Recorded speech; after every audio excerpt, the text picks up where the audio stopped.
قبل الصواريخ كان البحر يتكلم بالنار.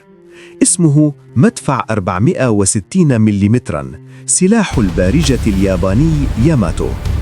أضخم مدفع بحري دخل الخدمة في تاريخ البشر. القذيفة الواحدة تزن أكثر من 1.4 طن، وتقطع أكثر من 40 كيلومتراً. عند الإطلاق كان صوت المدفع يسمع على بعد عشرات الكيلومترات، والبحر يرتج. قوة مصممة لتحطيم مدن عائمة. لكن المفارقة، أقوى مدفع في التاريخ لم يحسم حرباً واحدة، لأن العصر تغير، ومن لم يتغير غرق.